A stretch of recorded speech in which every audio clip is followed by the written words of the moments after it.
Bonsoir à toutes et à tous et bienvenue sur Télé Djibouti pour suivre cette édition de ce samedi 26 juin. Les titres de l'actualité.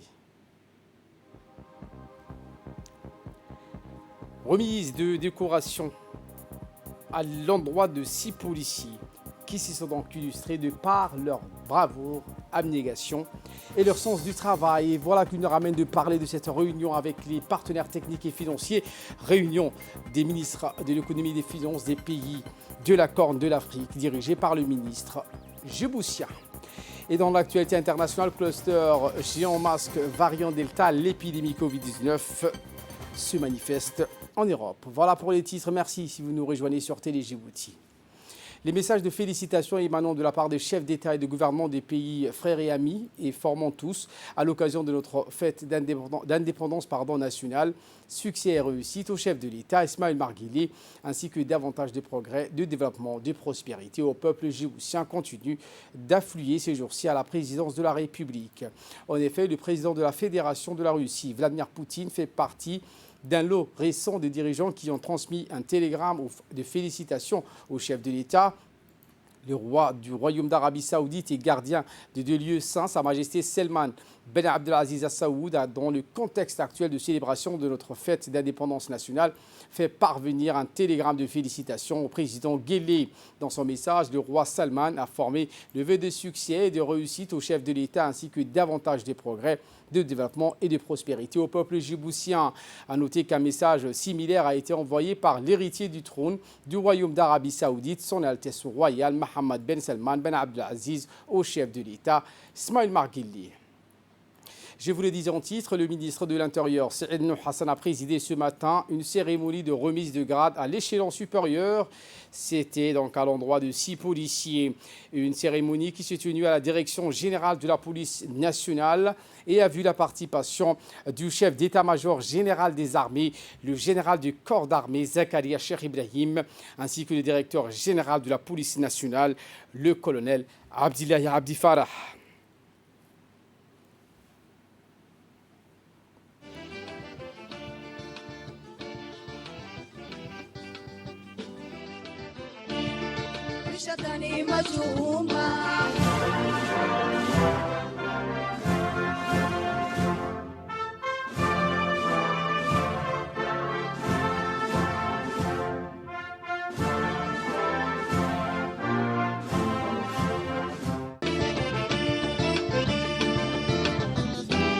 Eh bien, dans son arrivée, le ministre de l'Intérieur, Saïd Nouh Hassan, a été accueilli par le directeur général de la police nationale, le colonel Abdillahi Abdi Farah.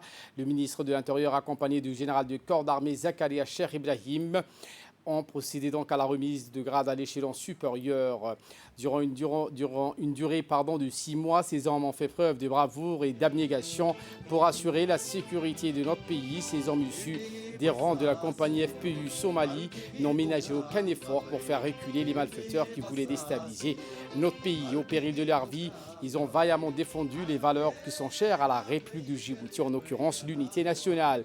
De janvier à juin 2021, ils ont démontré sur le terrain leur bravoure et leur courage. Le lieutenant-colonel Salah Mohamed Helsi, le lieutenant Hassan Omar Wabari, le lieutenant Yassine Moussa Walié, l'adjudant-chef Abdi Farah Darar, le sergent Hassan Aboubakar Hanifak, le caporal Ali Bouhkeli, eh bien, tous ces récipiendaires sont issus de la police nationale. Eh bien, ces insignes ont été donc remis par le ministre de l'Intérieur, le colonel Abdillahi Abdi Farah et le général du corps d'armée, chef d'état-major général des armées, Zakaria Cheikh Ibrahim.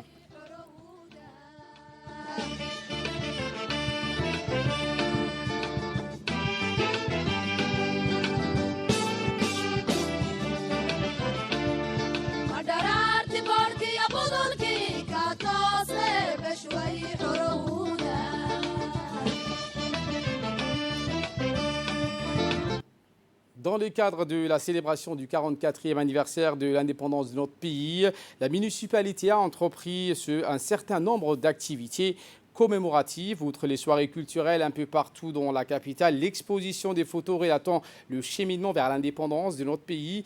Le maire de ville de Djibouti, Mme Fatouma Awali Ousmane, a procédé en présence du ministre de l'Intérieur et du ministre de la Jeunesse et de la Culture, Dr Hibo Moumina Assoui, la pose d'une stèle commémorative à l'endroit même où a été hissé le drapeau de la République de Djibouti le lundi 27 juin 1977, emplacement appelé place Al-Hurriya en face de l'UNFD.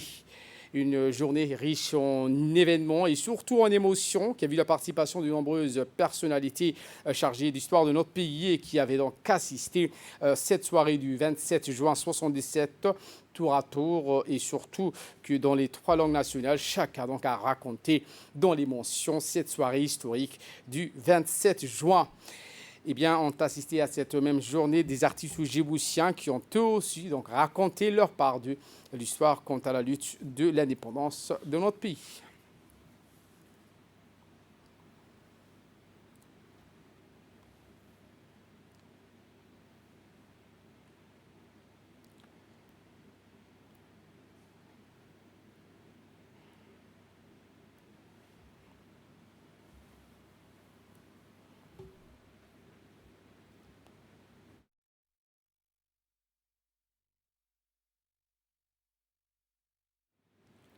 Je vous le disais en titre, les ministres de Finances des pays membres de l'initiative Corne de l'Afrique se sont donc réunis au Djibouti Palace Kempinski avec les partenaires techniques et financiers autour d'une réunion sous la présidence notamment du ministre de l'économie et des finances djiboutien, Elias Moussa Dawale.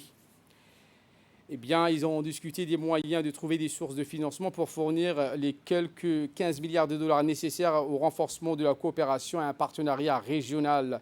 Des opportunités également à la création d'emplois pour les jeunes. Avec ses pairs, le ministre de l'économie et des finances, Elias Moussa Dawale, a présenté et défendu le plan de l'initiative Horn of Africa.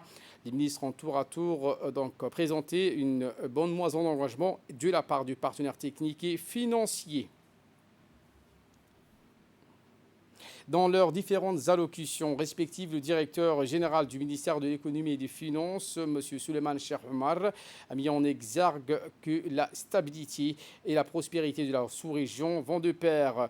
Quant à son homologue du Soudan, Dr Jibril Ibrahim a précisé que cette initiative va permettre de forger une véritable coopération économique. Et enfin, le ministre des Finances de la République fédérale de l'Éthiopie a déclaré que depuis ce lancement, cette initiative est un chemin parcouru qui nourrit, selon lui, une ambition commune, celle de voir cette partie de l'Afrique prospère.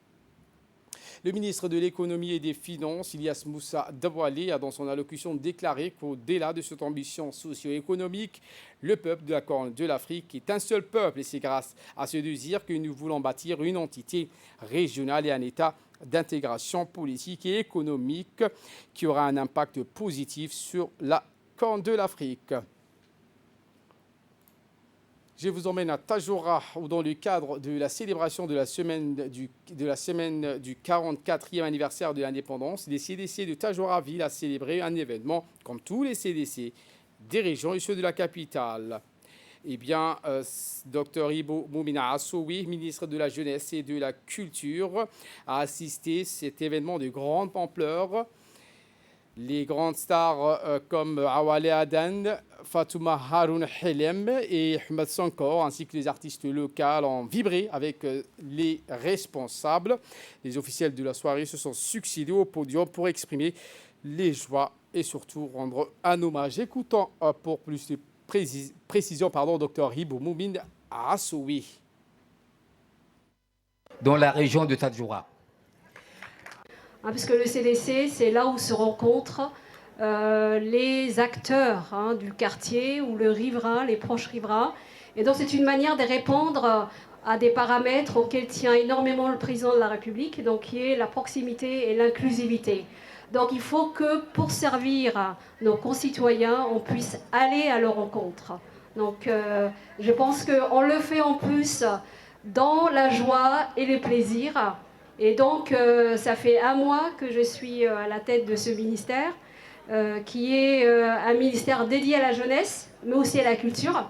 Donc, nous pensons que la jeunesse va servir de locomotive à la culture.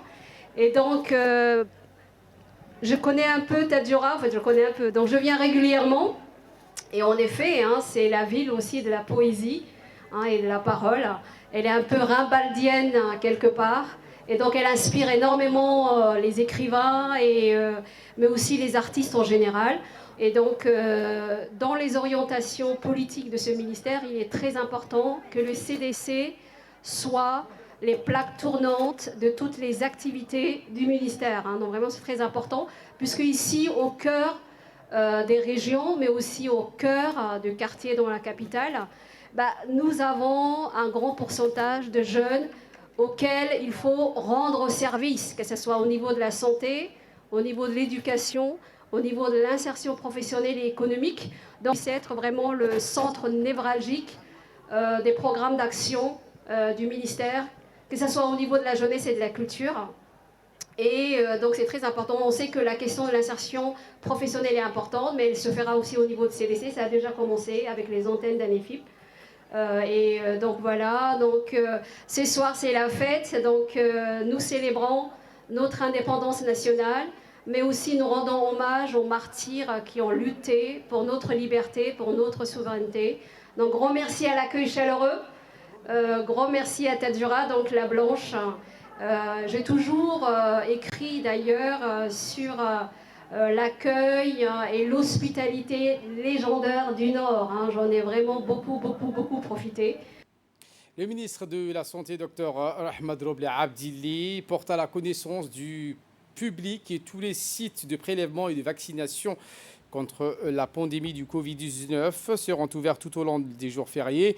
En effet, les personnes désirant effectuer ces examens ou se faire vacciner pourront se rendre sur ces sites, soit dans la ville de Djibouti ou dans les communes, pour obtenir ces services. Rappelons que cette démarche s'inscrit dans le cadre des efforts inlassables déployés par le ministère de la Santé afin de lutter efficacement contre la pandémie du Covid-19. Au niveau terrestre. Et donc, nous invitons à la population djiboutienne que ce site est ouvert pendant les jours fériés et qu'ils peuvent venir se prélever à tout moment. Aussi, j'informe aussi la population djiboutienne que les vaccinodromes travaillent aussi pendant les jours fériés et qu'ils peuvent venir aussi se vacciner. Nécrologie pour clore l'actualité nationale. C'est avec beaucoup d'émotion que nous vous annonçons le décès survenu de Hadjiou Aïcha Marnour, survenu ce 21 juin 2021 à Alisabié. La défunte, âgée de 68 ans, était la mère de 7 enfants, dont le colonel Hussein Douhourdalié de la gendarmerie et la grand-mère de plus d'une vingtaine de petits-enfants, tous issus de la grande famille Douhourdalié, très connue dans la région d'Alisabié. La famille Douhourdalié remercie chaleureusement à tous ceux et celles qui ont manifesté leur soutien indéfectible en ce moment difficile. Nous prions le Tout-Puissant de l'accueillir dans son paradis éternel. Inna lillahi wa inna ilayhi raji'un. Et en nouvelle du monde, cette fois, donc, je vous le disais en titre, l'Espagne a indiqué que donc, les grandes entreprises donc, désirant effectuer des masques pourront donc effectuer. Ces masques sont donc fabriqués par des grandes usines et les Espagnols n'arrivent pas donc à se le procurer. L'Europe est en même temps donc en proie à une nouvelle vague grâce à l'Euro 2021 où les supporters sont autorisés à suivre à partir du gradin cet événement footballistique de grande envergure. Voilà pour l'essentiel de ce 22h. Merci de votre fidélité. Restez avec nous. Le programme continue sur Télé Djibouti.